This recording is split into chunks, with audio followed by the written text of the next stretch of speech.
Analisa aí essa orientação em relação a essa questão da saúde aí, viu?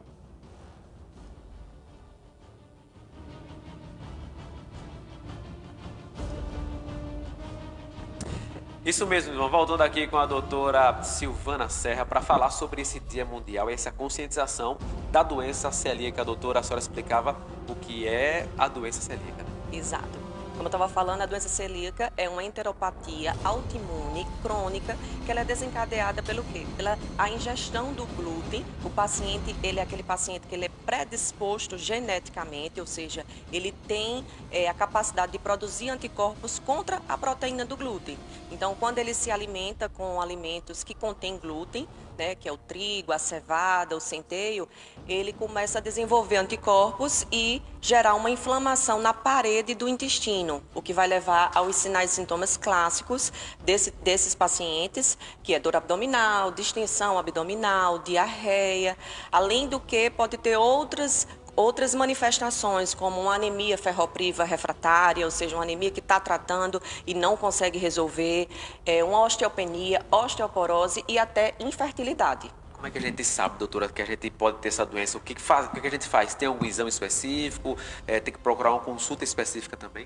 Isso. O diagnóstico ele é feito baseado na história clínica do paciente. Então, conversando com o paciente, entendendo todo o contexto clínico dele, a gente solicita exames laboratoriais, exames de sangue, né, que são justamente esses anticorpos que a gente vai solicitar, que eles vão vir positivos. Além do que, a gente faz uma endoscopia no intestino delgado. Então, na primeira porção do intestino delgado, que é o duodeno, a gente faz essa endoscopia para fazer a biópsia da parede do intestino. Então, através dessa biópsia, é visto, né, que as vilosidades que todos nós temos na parede do intestino, elas estão atrofiadas. Com isso, o que acontece? O paciente, quando se alimenta, o alimento passa e não tem uma absorção correta dos nutrientes. Então, esse paciente começa a ter o quê? Perda de peso e os sintomas clássicos que eu mencionei. Doutora, essa doença não tem cura, mas tem tratamento. E outra coisa, tem diferença para quem é intolerante ao glúten? Sim, aqueles pacientes que a gente chama, né, que tem uma sensibilidade ao glúten não celíaca, ou seja, os intolerantes, são aqueles pacientes que eles têm os sintomas gastrointestinais ao se alimentar com o glúten, porém, quando você vai fazer o exame de sangue e a endoscopia, ele não vai ter nenhuma alteração. Então, esse paciente se apresenta dessa forma. Já a doença celíaca, não. É uma doença que o paciente tem uma predisposição genética e vai ter os anticorpos positivos e uma endoscopia mostrando as manifestações.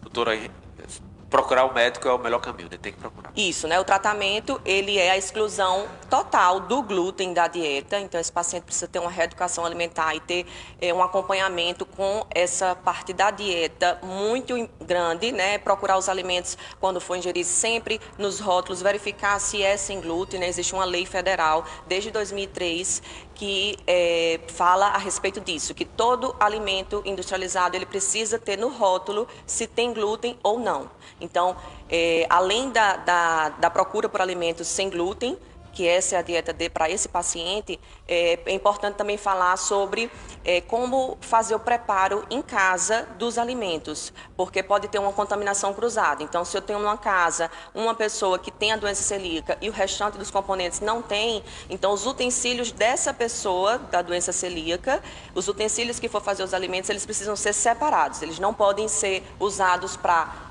quem não tem glúten e para ele. Então, precisa estar separado e ter esse cuidado com a alimentação para o resto da vida. Doutora Silvana Serra, muito obrigado pelas informações importantíssimas nesse dia de hoje, Dia Mundial de Conscientização da Doença Celíaca. Eu volto contigo. Valeu, Betinho. Muito obrigado pela ajuda aí hoje, sexta-feira. Para encerrar, tem mais de chuva.